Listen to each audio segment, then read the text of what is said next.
एक लंबे समय पहले एक गांव में रविंद्रा और भारती नामक पति पत्नी रहते थे। उनके दो सुंदर बच्चे भी थे जिनका नाम गीता और लता था। रविंद्रा उसके खुद के खेत में कृषि करके आए हुए पैसों से अपना घर चलाता था। रविंद्रा एक अच्छा आदमी था और कोई भी निर्णय जल्दबाजी में नहीं लेता था। सोच समझकर होशियारी से सारे निर्णय लेता था। हर साल खेत के अच्छे उगने पर बिना कोई कमी के अपने परिवार का अच्छा देखभाल करता था। एक साल लगातार कुछ दिनों तक भारी बारिश होने के कारण उसका खेत खराब हो गया। खेत का खराब हो जाने के कारण उसके परिवार का खर्चा संभालना मुश्किल होता था। उम्मीद है कि कम से कम इस बार फसल आएगा, वरना मैं अपने परिवार का ख्याल नहीं रख पाऊंगा। और उसी आशा से वापस खेती करता है और उसी फसल की उम्मीद में रहता है। और कुछ ही दिनों में वापस भारी बारिश के कारण खेत खराब हो जाता है और फसल भी नहीं आता है। ऐसे 2 साल लगातार बारिश के कारण फसल नहीं आता है। एक दिन ऐसे ही खराब हुए खेत को देख दुखी होके उधर ही बैठ जाता है। उसके बगल वाले खेत में काम करते गिरी उसे देख उसके पास आता है। अरे रविंद्रा, ऐसे क्यों बैठे हो? कुछ नहीं गिरी, मैं सुबह से देख ही रहा हूँ तुम किसी बात पे दुख हो, मुझे नहीं बताओगे? ऐसा कुछ नहीं है गिरी, इस साल के फसल के ऊपर मेरी बहुत उम्मीद थी और पैसे भी सारे खर्च हो गए, इसीलिए समझ में नहीं आ रहा क्या ही करूं मैं। ठीक है, दुखी मत हो, बहुत देर हो गई है, चलो घर चलते हैं। ऐसे दोनों वापस घर चलना शुरू करते हैं जब उन्हें एक तोता झाड़ियों में फंसा हुआ नजर आता है। रविंद्रा उसके पास जाके उसे उन झाड़ियों से निकालकर उसे अपने हाथों से आजाद करता है और तुरंत वो तोता एक देवता के रूप में बदल जाती है। रविंद्रा और गिरी दोनों ये देख आश्चर्यचकित रह जाते हैं। तोते के रूप से आप देवता कैसे बन गई? मेरा अहंकार व्यवहार देख मेरे पिताजी ने मुझे श्राप दिया और तोते की तरह बदल दिया। उन्होंने कहा कि मुझे इस श्राप से विमुक्त होने के लिए किसी को मुझ पे दया आके आजाद करना होगा और अब आप आए और मैं अपने पुराने रूप में बदल सकी। मुझे सहायता करने के लिए आप जो भी मांगोगे वो मैं पूरा करूंगी। माता, 2 साल से हमारे खेतों में बारिश के कारण फसल नहीं आ रहा। मुझे बस इतना चाहिए कि मेरा खेत पूरा सोना बन जाए। ऐसे बिना सोचे समझे उसने उसकी ये इच्छा देवता से मांग ली।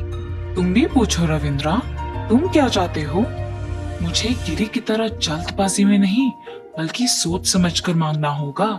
मुझे सिर्फ इतना चाहिए कि मेरा खेत का फसल सोने की तरह अच्छा उगे, उससे मेरी सारी दुख दूर हो जाएंगे।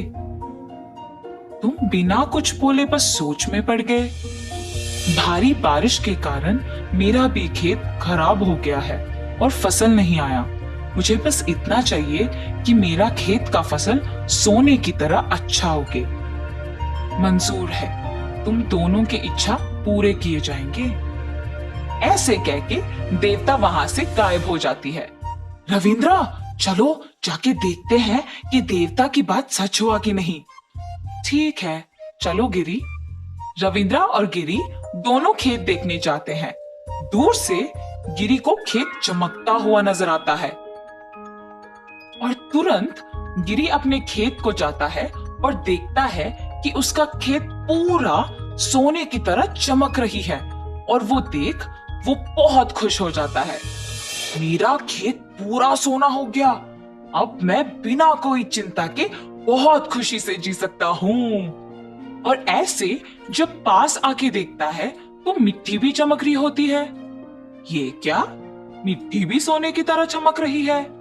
और ऐसे मिट्टी को छू के देखने पर कड़ा होता है। कोशिश करने पर भी मिट्टी को मुट्ठी में पकड़ नहीं पाता है।